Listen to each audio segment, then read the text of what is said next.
Salam əziz kimya sevərlər. Bugün sizinlə maddə miqdarı mol bölməsində ətraflı yazılı tələb olunan tapşırıqların izahına baxacağıq. Kanalıma abunə olmağı, bəyənməyi və paylaşmağı unutmayın ki, daha çox şagirdlər bu videolardan faydalana bilsinlər. Başlayaq birinci sualımızdan. Deməli deyir ki, qaz qarışığının tərkibi SO2 və CH4 qazlarından ibarətdir. Qazların kütləsi hər ikisində A-dır. Yəni bu deməkdir ki, qazların kütlələri bir-birinə bərabərdir. Deyir qaz qarışığının orta molar kütləsini və qaz qarışığında metanın mol payını hesablayın. Deməli SO2-nin nisbi molekul kütləsi bilirik ki 64-ə bərabərdir. CH4-ün nisbi molekul kütləsi isə 16-ya bərabərdir. Qazların kütləsinin bərabər olması üçün SO2-dən biz 1 mol götürməliyik. CH4-dən isə 4 mol götürməliyik ki, hər ikisinin kütləsi 64-ə bərabər olsun.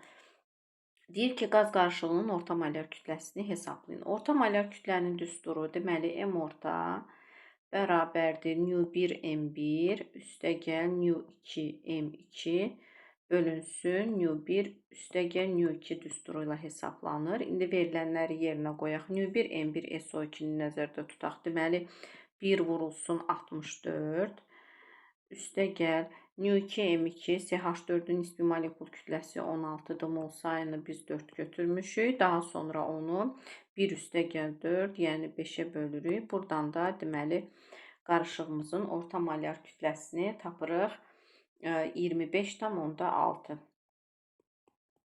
Daha sonra bizdən soruşur ki, qaz qarışığında metanın mol payını hesablayın. Bizim ümumi qaz qarışığımız 4 üstəgəl 1, yəni 5 mol qaz qarışığı var. Bunu 5 mol 100% götürürük. Metan isə 4 moldur. 4 mol isə x% götürək. Buradan x-i 80% tapmış olacaq. Deməli, metanın mol payı 80%-ə bərabərdir. İkinci sualımızda deyir ki, 4 mol amonyakın qızdırılması zamanı onun 20% parçalanmışdır. Alınan qaz qarışığının ümumi mol sayını və alınan azotun kütləsini hesablayın. Əvvəlcə amonyakın parçalanma reaksiyasını yazaq. Deməli, yazırıq 2NH3. Deməli, qızdırdıqda parçalanır N2 üstəgəl 3H2. Deməli, amonyakı götürmüşük 4 mol və onun 20%-i parçalanıb. Baxaq görək nə qədər amonyak parçalanmışdır. 4-ün 20%-ni tapırıq. Deməli, 4-ü bölürük 100-ə, vururuq 20-yə. Buradan tapdıq 0,8. Deməli, 0,8 mol amonyak parçalanmışdır. Daha sonra deyir ki, alınan qaz qarışığının ümumi mol sayını hesablayın.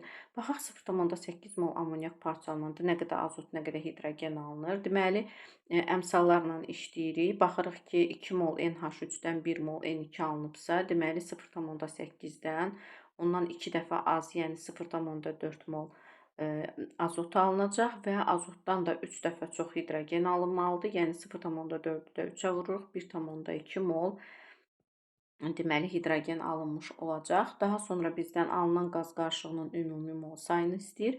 Deməli, alınan qaz qarışığımız nəyə bərabərdir? 0,4 mol azot, 1,2 mol hidrogen və qaz qarışığımızdan 4 moldan 0,8-i parçalanıb amonyakın, qalıb 3,2 mol amonyak. Deməli, bizim yekun qaz qarışığımız 0,4 üstəgəl 1,2 üstəgəl 3,2 bərabərdir 4,8-ə. Deməli, bizim yekun qazlarımızın mol sayı 4,8-ə bərabər oldu. Sonra deyir ki, alınan azotun kütləsini hesablayın. Alınan azotumuz 0,4 moldur. Ona görə də 0,4 molu vururuq azotun nisbi molekul kütləsinə, yəni 28-ə. O da bizə verəcək, deməli, 11,2 qram. Üçüncü sualda deyir ki, 2x üstəgəl 13 oksigen alınır 8 CO2 üstəgəl 10 dənə H2O reaksiyasına əsasən x qazının kimya formulunu və havaya görə nisbi sıxlığını müəyyən edin. Havanın nisbi molekul kütləsi 29-a bərabərdir. Reaksiyadan biz x qazının formulunu çıxardaq. Baxırıq ki, reaksiya nəticəsində 8 karbon atomu alınmışdı. Deməli, burada x-in qarşısında 2 olduğuna görə karbonumuzun sayı olacaq 4. Daha sonra deməli karbonun sayı olacaq 4. Sonra baxırıq oksigenlərin sayını yoxlayaq. Oksigen burada 26 dənədir. Baxaq sağ tərəfdə də deməli 8 vurulsun 2 16. 10 dənə oksigen burada. Deməli 26 dənə oksigenimiz alınıb. Bu o deməkdir ki, X-in tərkibində oksigen yoxdur. İndi hidrogenlərimizə baxırıq. Sağ tərəfdə 20 dənə hidrogen var. Ona görə də solda da 20 hidrogen olmalıdır. X-in qarşısında 2 olduğuna görə hidrogenimizin sayı bərabər olacaq 10-a. Deməli bizim sualımızın birinci cavabı oldu C4H10. Daha sonra deyir ki, havaya görə nisbi sıxlığını müəyyən edin. Deməli, ikincidə yazırıq ki, D hava bərabərdir. Deməli, Mr qaz, yəni C4H10-un nisbi molekul kütləsini hesablayırıq. Eləyir 48 üstəgəl 10, bizə verəcək 58.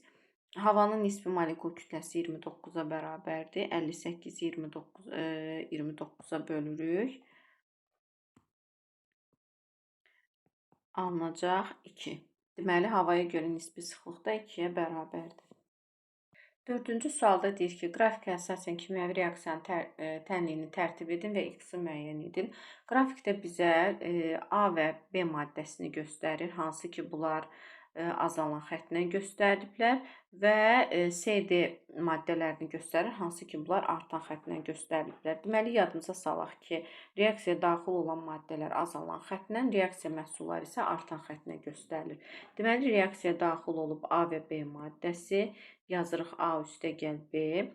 Alınan maddələrimiz isə D və C-dir, yazırıq D üstəgəl C. Bu oldu bizim sualımızın birinci hissəsi. İkinci isə bizdən X istəyir. Ona görə də deməli nə edirik? Baxırıq ki, X reaksiya nəticəsində alınan C-nin miqdarıdır. Deməli, A maddəsi reaksiyaya daxil olub 12-dən düşüb 6-ya, yəni 6 qram A maddəsi reaksiyaya girib. B maddəsi 10 qram götürmüşük. Elə 10 qramın hamısı da sərf olunubdur. Deməli, 10 qram B maddəsi sərf olunub. D maddəsi 12 qram alınıb.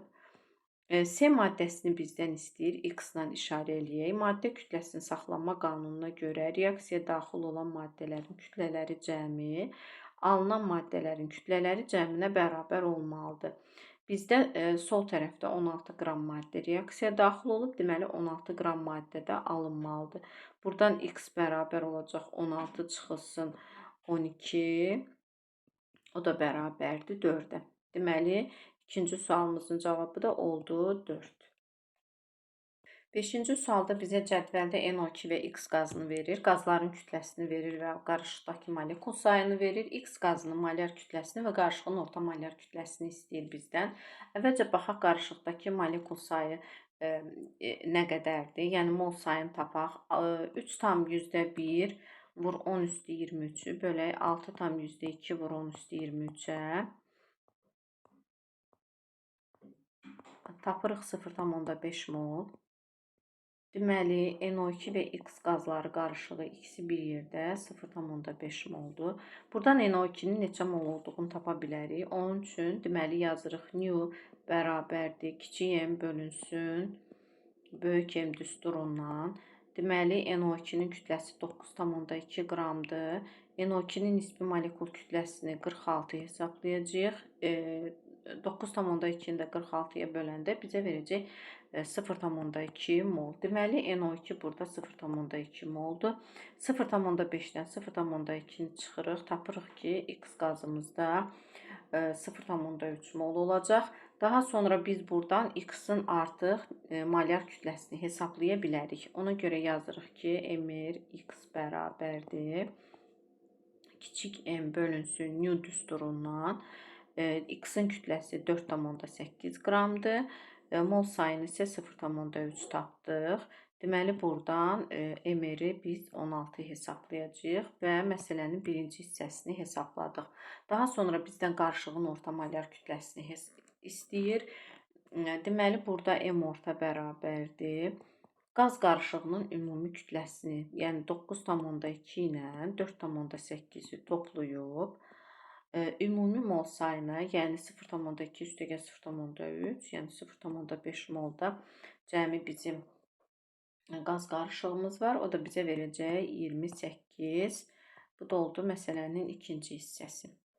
6-cı sualda deyir ki, 2 mol hidrogen və 3 mol oksigendən ibarət qazın orta molar kütləsini və bu qarışığın hidrogenə görə sıxlığını hesablayın. Deməli, orta molar kütləni hesablayaq. A bərabərdir. Orta molar kütlənin düsturu nu1 m1 üstəgəl nu2 m2 bölünsün nu1 üstəgəl nu2 düsturundan. Deməli, hidrogenin mol sayı 2-dir, nisbi molekul kütləsi də 2-yə bərabərdir. Üstəgəl oksigenin mol sayı 3, nisbi molekul kütləsi 32. Nu1 üstəgəlsin nu2, yəni 2 üstəgəlsin 3 bizə verəcək 5. Deməli, buradan 100-ü 5-ə böldük, tapdıq 20 qram bölünsün mol. Deməli, açıq suallarda vahidləri yazmaq bizim xeyrimizədir. Daha sonra bizdən qaz qarışığının hidrogenə görə sıxlığını istəyir. Deməli, hidrogenə görə sıxlığı hər bir qazın digər qaza nisbi sıxlığını tapan zaman, deməli, həmin qazın nisbi sıxlığını bölürük. Hansı qaza görə ki, sıxlığı tapırıq, onun nisbi molekul kütləsinə. Əgər bu qaz qarışığıdırsa, deməli, qaz qarışığında orta molar kütləsini bölməliyik. Biz deməli yazırıq D hidrogen bərabərdir qaz qarışığının orta molar kütləsi. Yəni yazaq ki, M orta bölünsün 2-yə. M ortanı biz 20 tapmışıq. Onu da böləcəyik 2-yə. Bizə verəcək 10. Deməli, hidrogenə görə nisbi sıxlıq da ona bərabər oldu. 7-ci sualda deyir ki, X2O5-in 1 molekulunun kütləsi 142 bölünsün N-a, nisbi molekul kütləsi A-dır. A-nın və X elementin nisbi molekul kütləsini hesablayın. Deməli, maddənin 1 molekulunun kütləsi üçün düstur M0 bərabərdir. Onun nisbi molekul kütləsi bölünsün Na. Belə bir düstura əsasən hesablanır. Deməli, burada 1 molekulun kütləsi, yəni M0-ı elə 142 bölünsün Na kimi göstərdiyinə görə, bu deməkdir ki, bizim elə X2O5 maddəsinin nisbi molekul kütləsi MR elə 142-yə bərabərdir. Yəni, MR X2O5 bərabərdir 142-yə. Deməli, biz buradan A-nı tapdıq. Daha sonra bizdən X elementin nisbi molekul kütləsini istəyir. Deməli, X elementin nisbi molekul kütləsi ayır X bərabərdir 142-dən. Deməli, çıxacaq 5 dənə oksigenin kütləsini, yəni 5 vuraq 16. Bizə verəcək 62. X elementi 2 dənə olduğuna görə 62-ni də 2-yə böləcəyik, bərabərdir 31-ə. 8-ci sualda bizə qaz qarışığı verir. T2 və H2-dən ibarət olan və hər ikisinin həcmi V-yə bərabərdir. Bunların hidrogenə və helyuma görə qaz qarışığının nisbi sıxlığını hesablamamızı istəyir. Əvvəlcə qazların nisbi sıxlığını tapmaqdan ötürü biz gərək bunların orta molar kütləsini tapaq. Deməli, hidrogenin baxırıq ki, 1-1 izotopunu veribdir. Deməli, hidrogenin nisbi molekul kütləsi 2-yə bərabər olacaq.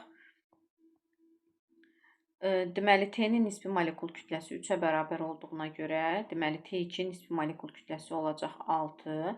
İndi biz M ortanı hesablayaq. Deməli, M orta bərabərdir. Deməli, V1, M1 üstəgəl V2, M2 düsturundan istifadə edəcək. Çünki bizə həcmləri verir. Bölünsün V1 üstəgəl V2. Deməli, buradan baxırıq. Hidrogenin nisbi molekul kütləsi 2, həcmi V üstəgəl T-nin nisbi molekul kütləsi 6, həcmi V bölünsün. İkisinin həcmi bir yerdə eləyəcək 2V. Deməli, 8V-ni 2V-yə böləndə bizə verəcək 4. Deməli, qaz qarışığının orta molar kütləsi 4-ə bərabərdir. İndi hidrogenə görə orta molar kütləni hesablayaq. Hidrogenə görə orta molar kütlə, yəni A bərabər olacaq. Deməli, qaz qarışığının orta molar kütləsi, yəni 4 bölünsün hidrogenin nisbi molekul kütləsi 2-yə. O da bizə verəcək 2. Daha sonra helyuma görə deməli, qazların nisbi sıxlığını istəyir. Yenə də bizim M ortamız 4-ə bərabərdir. Helyumun da nisbi atom kütləsi 4-ə bərabər olduğuna görə 4 bölünsün 4. Deməli, helyuma görə nisbi sıxlıq 1-ə bərabər olacaq. 9-cu suala baxaq. Deyir ki, qaz qarışığı N2, H2 və NH3-dən ibarətdir. Proton sayı 26, neytron sayı 14 N Avogadro. Deyir ki, qaz qarışığının orta molar kütləsini hesablayın və 1 moluna neçə mol metan əlavə olunmalıdır ki, alınan qarışığın orta molar kütləsi 14 qram bölünsün mol olsun. Deməli, bizə qaz qarışığı verib hidrogen və NH3. Deməli, yuxarıda qeyd eləyək proton sayı, bu tərəfdə qeyd eləyək neutron sayı. Fərz eləyək ki, bizə X verir, yəni hidrogeni verib X mol, NH3-ü də verib Y mol. İndi proton sayı hidrogendə mol sayı X olduğuna görə, bir hidrogenin də 1 protonu olduğuna görə yazırıq ki, 2X protonu var. Neutron sayı hidrogendə yoxdur, çünki 1-1 izotopunu götürmüşük, orada neutron yoxdur. NH3-ün proton sayına baxaq. Deməli, azotun bir dənəsində var 7 proton, 3 dənə də hidrogen, hərəsinin 1 protonu, elədi 3 proton. Deməli, cəmi bir dənə NH3-də 10 dənə proton varsa, deməli, Y mol NH3-də olacaq 10Y proton. Neutron sayına baxaq. Yenə də hidrogəndə neutron yoxdur, amma azotda 14 çıxılsın 7, 7 dənə neutron var. Deməli, neutron sayı olacaq 7Y. İndi bizə neutron sayını 14Na verib. Deməli, 7Y bərabərdir 14Na-ya. Buradan Y-imiz bərabər olacaq 14 bölünsün 2 bərabər 14 bölünsün 7. O da bərabərdir 2 mol. Deməli, tapdıq ki, NH3-ümüz 2 moldur. Qarşısına qeyd eləyək. Deməli, NH3-ün 2 mol olduğunu tapdıqdan sonra NH3-də proton sayını tapa bilərik. Deməli, proton sayı 10Y-dir. Biz də Y-i 2 tapdıq. Deməli, 10 vurulsun 2 bərabərdir 20 dənə. Deməli, NH3-də proton var. Qeyd eləyək. İndi proton sayı ikisi bir yerdə, yəni hidrogenlə amonyak qarışığında 26-dır. Bunun 26-nın, deməli, 20-si əgər 26 protonun 20-si əgər amonyakdadırsa, qeyd eləyək, 26-dan 20-sini çıxaq, bizə verəcək 6 proton. Deməli, hidrogenin payına 6 proton düşür. İndi hər bir hidrogenin də 1 protonu olduğuna görə, deməli, proton sayı da 2X qeyd eləmişik. Yazaq 2X bərabərdir 6-ya, X də bərabərdir buradan 3-ə. Deməli, tapdıq ki, hidrogenin də mol sayı 3-ə bərabərdir. Daha sonra bizdən deməli, qarışığın orta molyar kütləsini istəyir. Yazırıq M orta bərabərdir. M ortanın düsturunda hidrogenin və amonyakın mol saylarını yerinə qoyaq, hesablayaq. Yazırıq 3 vuraq 2, üstə gəl 17 vuraq 2, 17 vuraq 2, o da bizə verəcək, daha doğrusu sonra bölməliyik onu 5-ə. Deməli, bu bizə verəcək 8. 40-ı 5-ə böldük, elədi 8 qram bölünsün mol. Daha sonra deyir ki, bu qarışığın deyir 1 moluna neçə mol metan əlavə olunmalıdır ki, qarışığın orta molyar kütləsi 14 olsun. Deməli, qarışığımızın 1 molunun orta molyar kütləsi ilə 8-ə bərabərdir də, düzdürmü? Deməli, biz yazaq ki, 14, almaq istədiyimiz qaz qarışığının orta molyar kütləsi 14 olmalıdır. Yazaq 14 bərabərdir 8, üstə gəl. Metanın deyir ki, neçə mol metan əlavə olmalıdır? Metanın formulu CH4-dür. Deməli, CH4-ün emeri isə 12 üstə gəl 4, 16-ya bərabərdir. Yazırıq ki, 16 vuraq X. Yəni, X mol fərz eləyək ki, bizə metan lazımdır. O da bölünsün 1 üstə gəl X. Çünki 1, deməli, götürdüyümüz NH2 və NH3 və hidrogen qarışığıdır. X isə götürəcəyimiz metanın mol sayıdır. Onu da bərabərləşdirdik 14-ə. Buradan hesablayıb X-i biz tapacağıq. Deməli, 3 mol. Deməli, 3 mol metan lazımdır ki, bizim yeni qaz qarışığımızın orta molyar kütləsi 14 olsun. 10-cu sualda deyir ki, X maddəsinin mislə reaksiyasının tənliyini yazın və əmsallaşdırın. N mol misin X turşusu reaksiyasından alınan qazla 2 mol hidrogen sulfiddən ibarət qaz qarışığının orta molyar kütləsi 38 qram bölünsün mol olarsa N-i hesablayın. Deməli, şəkildə baxırıq ki, zəif közərmiş çubuq qızdırılan X turşusuna yaxınlaşdırdıqda alışmağa başlayır. Zəif közərmiş çubuq oksigen mühitində alışır. Ona görə də X elə bir turşu olmalıdır ki, onun qızdırılmasından oksigen qazı ayrılsın. Deməli, X turşusu nitrat turşusudur. Çünki nitrat turşusunun, yəni HNO3-ün qızdırılmasından, deməli, HNO3 qızdırıldıqda alınır NO2, oksigen və su. İndi biz misin X maddəsi ilə reaksiyasını yazaq. X maddəsi nitrat turşusu olduğunu bildik. Yazırıq mis üstəgəl nitrat turşusu HNO3. Bunu qatı nitrat turşusu götürəcəyik. Deməli, mis NO3 alınır. Mis NO3, NO2 və su. Daha sonra bizə deyir ki, N mol misin X turşusu ilə reaksiyasından ayrılan qaz. Biz bu reaksiyanı deməli əmsallaşdıraq. Bu zaman deməli NO2-nin qarşısına 2 yazacağıq. Suyun qarşısına 2 yazacağıq. Buradan deməli nitrat turşusunun qarşısına 4. Mis olduğu kimi qalacaq.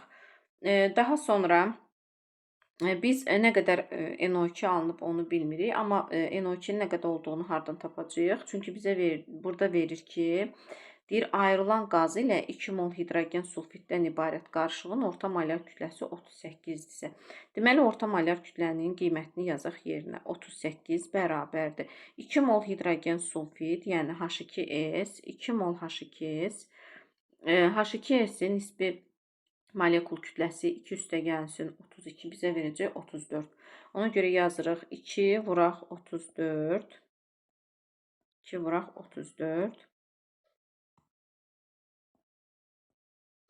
Üstəgəl NO2-nin emeri, deməli NO2-nin emeri bərabərdir 32 üstəgəl 14 46-ya.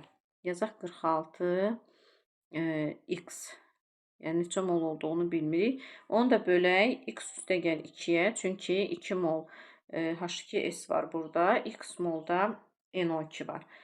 Buradan biz X-i hesablayıb tapsaq, X-in 1 olduğunu tapırıq. Deməli, misin qatı nitrat turşusu ilə reaksiyasından 1 mol NO2 alınıb. Yerinə qoyaq, deməli, N-i hesablayaq. Buradan NO2-nin üstünə 1 yazaq, bura 2 yazaq, misin üstünə N mol, aşağısına da 1 mol. Deməli, buradan N bərabər olacaq. 1 bölünsün 2, o da bizə verəcək 0,5 mol. Düzgün cavabımız oldu 0,5. 11-ci sualda deyir ki, 0,2 mol X maddəsində 4,8 qram karbon, 0,2 mol X maddəsində 0,4 qram hidrogen və M qram oksigen var. X maddəsinin nisbi molekul kütləsi 90 olarsa, M və X maddəsinin formulunu hesablayın. Deməli, baxaq X maddəsində karbon və hidrogen nə qədərdir? Yazırıq ki, 0,2 molunda əgər 4,8 qram karbon varsa, 1 molda nə qədər karbon var? Buradan X-i tapırıq. 4,8-i 0,2-yə bölsək bizə verəcək 24. Karbonun da nisbi atom kütləsi 12-yə bərabərdir deyənə 24-ü böldük 12-yə bizə verdi 2. Deməli, X maddəsində karbonun sayı 2-dir. Daha sonra hidrogenin sayını tapaq. 0,2 molda 0,4 qram hidrogen varsa, 1 molda nə qədər hidrogen olar? Y bərabərdir 0,4-ü 0,2-yə bölək, bizə verəcək 2 mol. Deməli, hidrogenin sayı 2-yə bərabərdir. Oksigenin sayını N-dən işarə eləyək. Deyir ki, nisbi molekul kütləsi 90-a bərabərdir. C2H2ON-in nisbi molekul kütləsini deməli yazaq 90 bərabərdir. 2 dənə karbon var, yəni 2 vuraq 12 bizə verəcək 24. Üstəgəl 2 dənə hidrogen var. 2 üstəgəl oksigenin sayını N qəbul eləmişik. Nisbi atom kütləsi də 16-dır. Bizə verəcək 16 N. Buradan 16 N-i tapırıq. 90-dan 24 üstəgəl 2-ni çıxırıq, yəni 26-nı bizə verəcək 64. Buradan da N bərabərdir. 64-ü 16-ya bölsək bərabərdir 4-ə. Deməli, oksigenin formulu oldu. Daha doğrusu, oksigenin sayı oldu 4. Formulumuz isə C2H2O4 şəklində. Bunu formul şəklində yazsaq, bu iki əsaslı karbon turşusudur. COOH və HOOC. İki əsaslı karbon turşusudur. Daha sonra bizdən deyir ki, M hesablayın. Yəni, baxırıq ki, 1 mol X maddəsində 64 qram oksigen varsa, 0,2 mol X maddəsində nə qədər oksigen olacaq? Buradan X bərabərdir 64-ü vuracaq 0,2-yə. O da bərabərdir 12,8.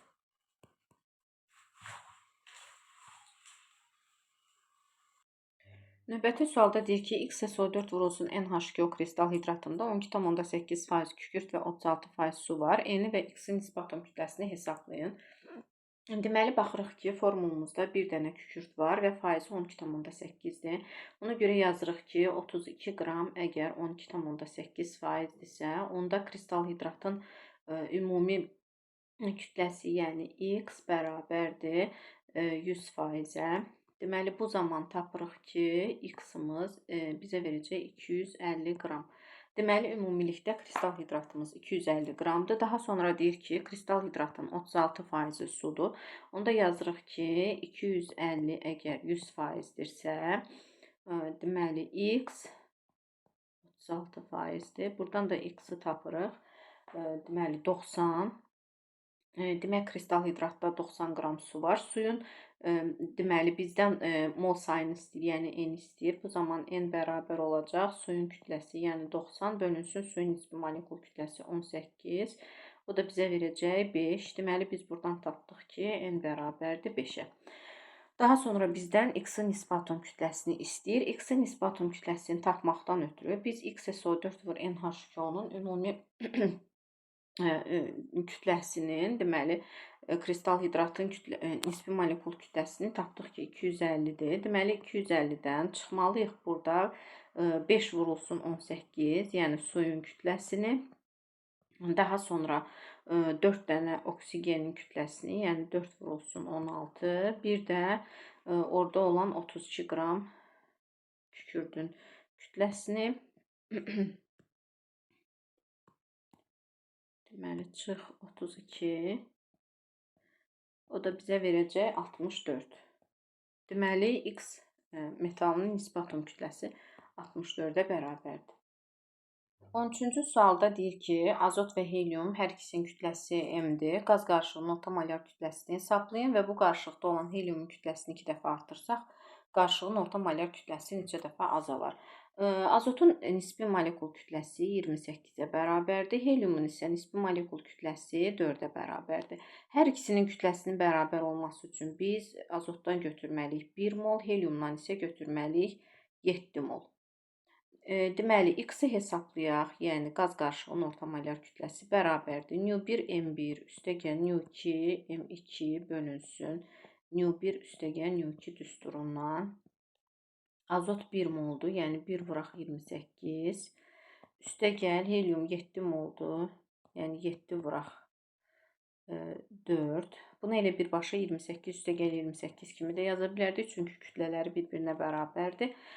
Bölünsün 1 üstəgəl 7, yəni 8-ə, o da bizə verəcək 7. Deməli, birinci qaz qarışığımızın M ortası 7-yə bərabərdir. Daha sonra deyir ki, bu qaz qarışığında olan heliumun kütləsini 2 dəfə artırsaq. Deməli, heliumun kütləsi 28 idi. Biz onu 2 dəfə artırsaq, bu o deməkdir ki, heliumun mol sayında biz 2 dəfə artırmalı olacağıq. Yəni, 7 mol əgər helium var idisə, 7 mol da helium əlavə eləməliyik. Olacaq burada 14 mol helium. İndi ikinci qaz qarışığında biz orta molar kütləni hesablayaq. Deməli, azotumuz olduğu kimi qaldı 28 qram. Üstəgəl helium artıq 14 mol oldu. 14 vurulsun 4 bölünsün. Deməli, 1 mol azot, 14 mol da helium bizə verəcək 15. Buradan da tapacağıq ki, deməli, cavab olacaq 5,6. Daha sonra bizdən istəyir ki, qaz qarışığının orta molar kütləsi neçə dəfə azalar? Qaz qarışığının orta molar kütləsi, yəni M orta 1 bölünsün M orta 2. Bunu hesablayaq. M orta 1 bizdə 7 almışdıq. İkinci qaz qarışığının molar kütləsini isə 5,6 aldıq. 7-ni 5,6-ya böləndə bizə verir 1,25. 14-cü sualda X3N2 və kalsium CO3 maddələrini verir. Hər ikisində kütləsi M-ə bərabərdir. Atom sayıları hər ikisində 10 dənədir. 10 Na-ya bərabərdir. Deməli, baxırıq ki, ikisində də 1 molunda atomların sayı 5-ə bərabərdir. Deməli, atom sayı əgər 10-dursa, onda belə çıxır ki, X3N2-dən biz götürmüşük 10 bölünsün 5 bərabərdir 2 mol. Deməli, 2 mol burada X3N2 var. Kalsium CO3-də də eyni zamanda 5 atom olduğuna görə onu bölürük 5-ə, bərabərdir 2. Deməli, burada 2 molda kalsium CO3 var. İndi kütlələri deyir bərabərdir. Baxaq, biz kalsium CO3 bizə məlum olan maddədir. Ona görə də 2 mol kalsium CO3-ü bilirik ki, bizə verəcək 200. X3N2 də M-ə bərabər olduğuna görə, onda belə çıxır ki, 2 mol X3N2 də 200-ə bərabərdir. Onda X3N2-nin nisbi molekul kütləsi bərabər olacaq kiçik M bölünsün Newton düsturundan. Deməli, biz 200-ü böləcəyik 2-yə. Bizə verəcək 100. Bizdən X elementinin kütləsini istəyir. Yazırıq 3X bərabərdir 100-dən. Çıxaq 2 dənə azotun kütləsini, yəni 28-i, o da bərabərdir 72-yə. Buradan X bərabərdir 72-ni bölürük 3-ə, o da bizə verəcək 24. Deməli, X-in nisbi atom kütləsi 24-ə bərabərdir. M-in qiymətini deyir hesablayın. M-in də qiymətini biz hesabladıq ki, 2 mol X3N2 və 2 mol kalsium CO3 elə bizə deməli 200 qram verəcək. 15-ci sualda bizə hidrogen və oksigenden ibarət qaz qarışığını verir. Deyir, qarışığın kütləsi 400-dür. Qarışığın orta molar kütləsi isə 8-dir. Qarışıqda hidrogenin kütlə payını hesablayın. Qarışığın neçə qram, deyir, qarışığa neçə qram oksigen əlavə edildikdə guruldayıcı qaz qarışığı alınır. Deməli, yazaq hidrogen qazı və oksigen qazı. Bunların hərəsinin neçə mol olduğunu bilmirik. Ona görə də hidrogeni X mol götürək, oksigeni isə Y mol. Deməli, qarışığın kütləsi 400-dürsə, deməli, buradan hidrogen 2X-dır, oksigen isə 32Y. Bunları cəmləyək, bərabər eləyək 400-ə. Daha sonra qarışığın orta molar kütləsi 8-ə bərabərdir. Orta molar kütlənin düsturunda qiymətləri yerinə qoyaq, yazaq 8 bərabərdir 2x üstəgəl 32y bölünsün x üstəgəl y. Buradan x və y-i tapsaq, x-i 4, y-i də 1 tapacağıq. Bu o deməkdir ki, hidrogen və oksigen 4-ün 1-ə nisbətində götürülmüşdür. İndi nisbəti tapmaqdan ötürü biz bura 4K və yaxud da ki 1 vurulsun K kimi qeyd eləyək. İndi X-in və Y-in qiymətini burada yerinə qoyaq. Biz K-nın qiymətini tapaq. Deməli, yazırıq 2 vuraq 4K üstəgəl 32 vuraq K bərabərdir 400-ə. Buradan da K-nın 10 olduğunu tapırıq. Daha sonra K-nı burada yerinə qoysaq, X-i tapacağıq 40 mol. Burada da yerinə qoysaq, Y-i tapırıq 10 mol. Deməli, hidrogeni biz götürmüşük, deməli 40 mol. Oksigeni də götürmüşük 10 mol. Daha sonra bizdən qarışıqda hidrogenin kütlə payını istəyir. Hidrogenin kütləsini hesablayaq. Deməli, 40 molu vuracağıq 2-yə. Bizə verəcək, deməli, yazaq omega hidrogen. 40-ı vuraq 2-yə. Bölək ümumi kütləyə, yəni 400-ə, 10 da vuraq 100-ə, bizə verəcək 20%. Deməli, hidrogenin kütlə payı oldu 20%. Birinci sualı tapdıq. Deyir, bu qarışığa neçə qram oksigen əlavə edildikdə guruldayıcı qaz qarışığı alınar. Deməli, guruldayıcı qaz qarışığının formulu bilirik ki, 2 həcm hidrogenin 1 həcm oksigeni olan nisbəti deməkdir. Bizim hidrogenin, deməli, baxırıq ki, mol sayı 40 moldur. Deməli, 40 mol hidrogen özünə 20 mol oksigen birləşdirməlidir. Guruldayıcı qazın alınması üçün, yəni 2-nin 1-ə nisbətində birləşirlər. Baxırıq ki, bizim oksigenimiz 10 moldur. Deməli, bizə 20 çıxılsın 10 mol daha oksigen lazımdır ki, 20 çıxılsın 10 bərabərdir 10 mol oksigen də əlavə etməliyik ki, burada guruldayıcı qaz alınsın. Deməli, daha sonra bizdən deyir, neçə qram oksigen əlavə olunmalıdır. Biz oksigeni molla tapdıq. Ona görə də onu vuracağıq oksigenin nisbi molekul kütləsi 32-yə və tapacağıq 320. Deməli, 320 qram oksigen əlavə edildikdə guruldayıcı qaz qarışığı alınır. 16-cı sualda bizə cədvəldə qaz qarışıqları verilir və deyir ki, qarışığa azot əlavə edilən zaman orta molar kütlənin dəyişməsi artır, azalır, yoxsa dəyişmir. Yadda saxlayaq ki, qaz qarışığına əlavə etdiyimiz qazın molar kütləsi qaz qarışığının orta molar kütləsindən böyükdürsə sıxlıq artacaq, kiçikdirsə sıxlıq azalacaq, bərabərdirsə sıxlıq dəyişməyəcək. Burada baxırıq ki, qazların hamısının mol saylarını eyni verib, ona görə də 1 götürək və başlayaq hesablamağa. Deməli, birincidə baxırıq ki, CO2 nisbi molekul kütləsi 44-ə bərabərdir və 1 molda oksigen, yəni 32 bölünsün 2 bərabərdir. 76-nı 2-yə böləndə bizə verəcək 38. Deməli, orta molar kütləmiz 38-ə bərabərdir. Deməli, azot molekulunun da nisbi molekul kütləsi 28-dir. Burada 38 28-dən böyük olduğuna görə, deməli, azot əlavə etsək, onda orta molar kütlə, deməli, azalacaq. Qaz qarışığının sıxlığı azalar.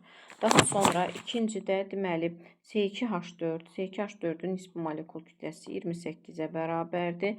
CO-nun da nisbi molekul kütləsi 28-dir. Toplayıb 2-yə bölürük, bizə verir 28. Azot molekulunun da nisbi molekul kütləsi 28-ə bərabərdir. Bunlar da bir-birinə bərabər olduğuna görə burada sıxlıq dəyişməz. Daha sonra C2H2 nisbi molekul kütləsi 24-ə bərabərdir. C2H4-ün nisbi molekul kütləsi 28. Toplayıb bölürük 2-yə. Burada 52-ni 2-yə böləndə bizə verəcək 26. 26 28-dən kiçik olduğuna görə qaz qarışığının sıxlığı neyniyəcək? Artacaq. Çünki əlavə etdiyimiz qaz emeri böyükdür. Daha sonra C3H4 nisbi molekul kütləsi 40-a bərabərdir. Üstə gəl CH4 16 bölünsün 2.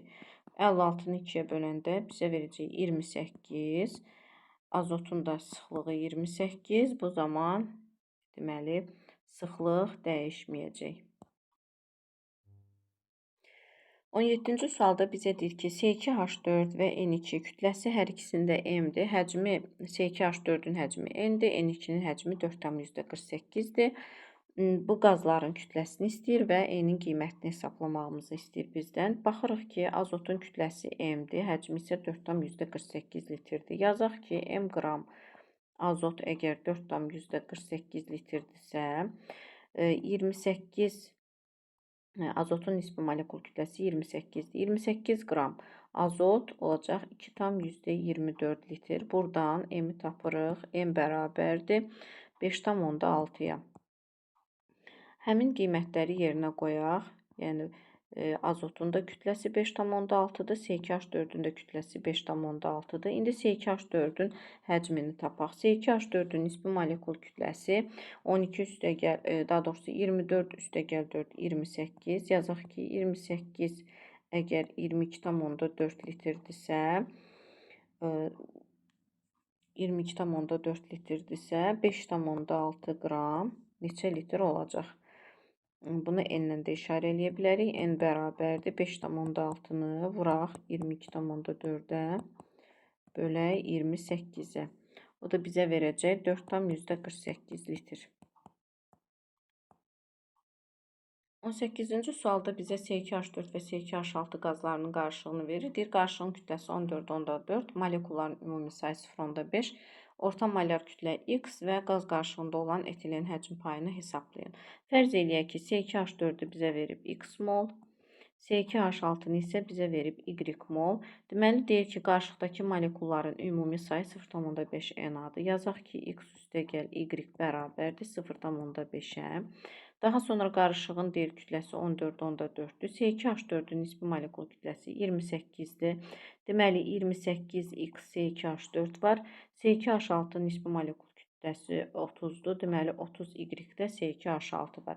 İndi bunları cəmləyək, 14,4-ə bərabər eləyək. Yazırıq 28X üstə gəl 30Y bərabərdir 14,4-ə.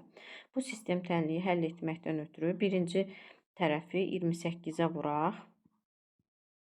Deməli, bu zaman olacaq 28x üstə gəl 28y bərabərdir 14-ə. Deməli, bu sistem tənliyi indi tərəf-tərəfə çıxsaq, bu zaman deməli 28x-lər gedəcək 30y-dən 28y-i çıxaq, tapacağıq 2y bərabərdir. 14 onda 4-dən də 14-ü çıxdıq, tapdıq 0,4. Deməli, buradan y-imiz bərabər olacaq 0,2-yə. Deməli, y-in qiymətini yuxarıda yerinə qoysaq, buradan x-in də 0,5-dən 0,2-ni çıxaq, 0,3 olduğunu tapacağıq. Deməli, S2H4 və S2H6-nın mol sayını tapdıq. Deməli, S2H6 0,2 moldur. S2H4 isə 0,3 moldur. İndi bizdən etilenin həcm payını istəyir. Deməli, etilen S2H4-dür. Ümumi bizim mol sayımız 0,5-dir. Ona görə yazırıq ki, 0,5 əgər 100%dirsə, 0,3 neçə faiz olacaq? Buradan deməli, x-i 60% tapırıq. Daha sonra bizdən deməli nə istəyir? Qarışığın orta molar kütləsini. Qarışığın orta molar kütləsi ilə qarışığın kütləsi 14,4-dür. Elə 14,4-ü qarışıqda olan molekulların mol sayına, yəni 0,5-ə bölsək, elə buradan 28,8 taparıq. Növbəti sualda deyir ki, qapalı qabda eyni mol miqdarında götürülmüş CO və O2 arasında baş verən reaksiya nəticəsində maddələrdən biri tam reaksiya daxil olur, digər qazın neçə faizinin artıq qaldığını və reaksiyadan sonra qabda olan qaz qarışığının orta molar kütləsini hesablayaq. Deməli, CO ilə oksigen arasında olan reaksiyanı yazırıq. Deməli, yazaq 2 dənə CO, 2 CO üstə gəl O2 alınır 2 CO2. Yazırıq reaksiyaya daxil olan başlanğıc və tarazlıq, yəni qalan qaz qarışığı. Deməli, eyni mol miqdarında deyir götürmüşük. Eyni mol miqdarında biz hərəsindən 2 mol götürək. Çünki reaksiyanın baş verməsi üçün ən azı 2 mol CO lazımdır. Deyir ki, reaksiya nəticəsində maddələrdən biri tam reaksiyaya daxil olur. Deməli, burada tam reaksiyaya daxil olan CO olacaqdır. Çünki 2 mol CO-dan 1 mol oksigen reaksiyaya daxil olur. Deməli, 2 mol CO reaksiyaya daxil olacaq və 1 mol oksigen reaksiyaya girər. Çünki CO ilə oksigen 2-nin 1-ə nisbətində reaksiyaya girir. Bu zaman CO tamamilə sərf olunacaq. Oksigendən isə 2 çıxılsın, 1, yəni 2 götürmüşdük. Onun biri reaksiyaya daxil oldu, biri qaldı. Daha sonra isə 2 molda CO2 alınacaqdır. Deyir ki, digər qazın neçə faizinin artıq qaldığını hesablayın. Digər qaz deyəndə oksigeni nəzərdə tuturuq. Çünki ondan 2 mol götürmüşdük. 1 mol reaksiyaya daxil oldu. 1 mol artıq qaldı. 1 isə 2-nin 50%-ni təşkil edir. Deməli, birinci sualın cavabını tapdıq. Deyir, reaksiyadan sonra qabda olan qaz qarışığının orta molar kütləsini hesablayın. Baxaq qaz qarışığı reaksiyadan sonra nə qalıb? Deməli, 2 mol CO2 qalıb, yazırıq 2 vuraq 44. Üstə gəl 1 mol da oksigen qalıb, yazaq 1 vuraq 32. Bölünsün 2 mol karbon qazı və 1 mol da oksigen, yəni 3. Bu da bizə verəcək deməli 40. 20-ci suala baxaq. Deyir ki, 6,4 qram YO2 və 5,6 qram XO, bunların mol sayları hər ikisində A-ya bərabərdir. X-in ayirindən Y-in ayrini çıxanda bizə verir 8. A-nı və X-Y-in MR-ini bizdən istəyir. Deməli, MR YO2 bərabər olacaq Y üstə gəl 32-yə. Daha sonra MRXO bərabər olacaq X üstə gəl 16-ya. Biz buradan deməli Y-in bərabərləşdirəcəyik. Deməli, Y-i əgər X ilə ifadə etsək, Y bərabər olacaq X çıxılsın 8-ə. İndi bu Y-in qiymətini burada yerinə qoysaq, onda YO2-nin nisbi molekul kütləsini biz yaza bilərik. Daha doğrusu X üstə gəl 24 kimi. Deməli, bunu bərabərləşdirək. X üstə gəl 24. Daha sonra hər ikisinin deməli mol sayı A-ya bərabərdir. Ona görə də indi A üçün düsturu yazırıq. A bərabərdir. Deməli, nu bərabərdir. Kiçik M bölünsün böyük M düsturundan. deməli XO-da kiçik M, yəni kütləsi bərabərdir 5,6-ya.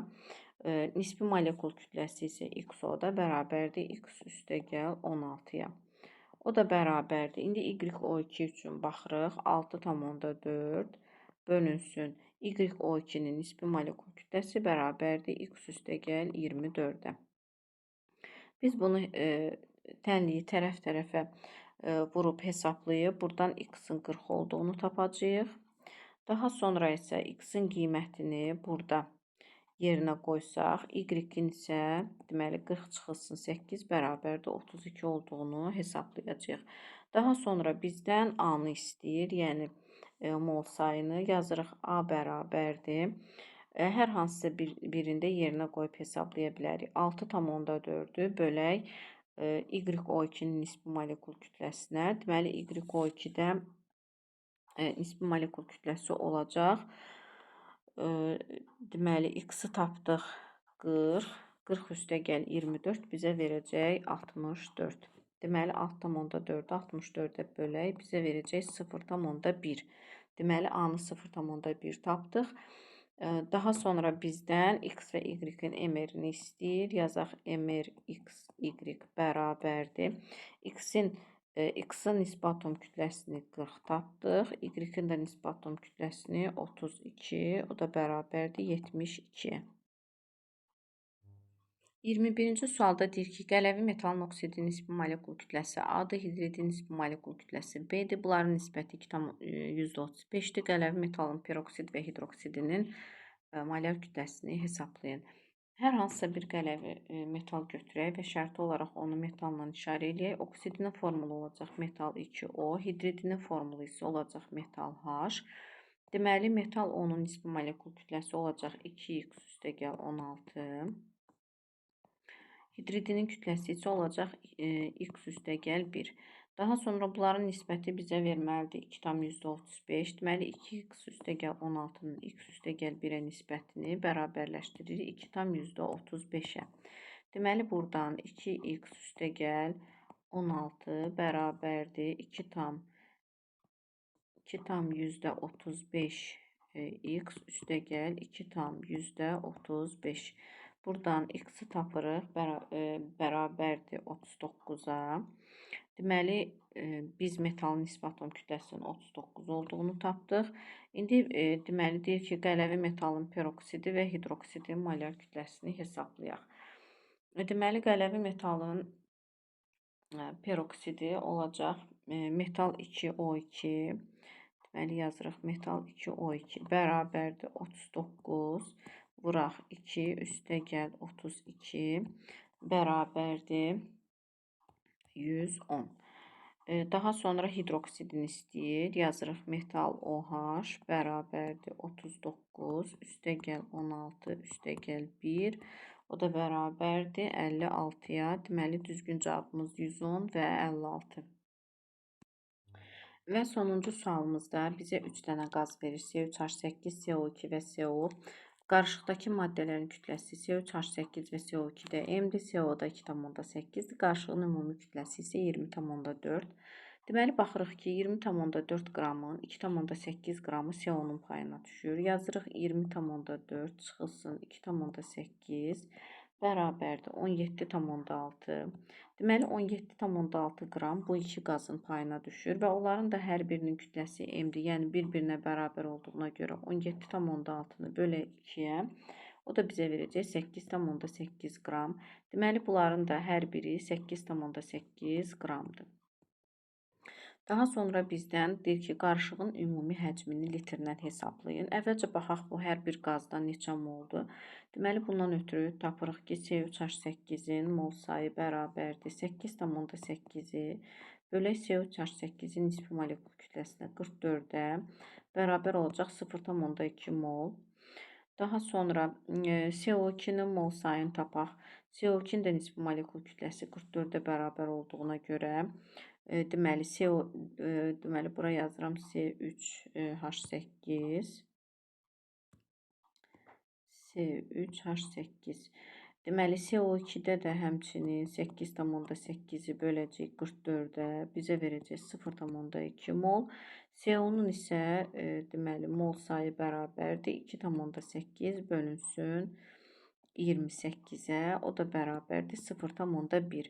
İndi ümumilikdə qaz qarışığının mol sayını hesablayaq. Bunları toplayanda bizə verəcək 0,5 mol. 0,5-i də 22,4-ə vuranda bizə verəcək 11,2. Deməli, ümumi həcmimiz oldu 11,2 litr. Deyir ki, qarışığın artıq miqdarda oksigende yanmasından sonra qabda neçə mol karbon dioksid olar? Baxırıq ki, bunlardan CO2 yanmayacaq. Ona görə də elə qabda hesablayırıq ki, elə 0,2 mol CO2 var. Deməli, CO-nun yanmasından yazırıq ki, CO-nun yanma reaksiyası 2CO plus O2 alınır. 2CO2. Deməli, CO-nu biz 0,1 mol olduğunu hesablamışıq. 2 mol. Bura yazaq x mol. Burada yazaq 2 mol. X bərabərdir. Deməli, 0,2-ni 2-yə bölsək, tapacağıq 0,1. Deməli, 0,1 mol CO2 dəm qazının yanmasından alındı. İndi baxaq görək C3H8-in yanmasından nə qədər alınar? C3H8-in yanmasından alınar 3 dənə CO. CO2 daha doğrusu. C3H8-in mol sayı 0,2-dir. Deməli, 1 molunun yanmasından 3 mol CO2 alınırsa, 0,2-dən də Y qədər alınır. Y-i buradan tapırıq. Deməli, 0,6 mol. Deməli, 0,6 molda C3H8-in yanmasından alınır. Buradan da deməli tapırıq ki, 0,9 mol ümumilikdə CO2 alınacaq. Bura qədər izlədiyiniz üçün təşəkkür edirəm. Videonu bəyənməyi və paylaşmağı unutmayın.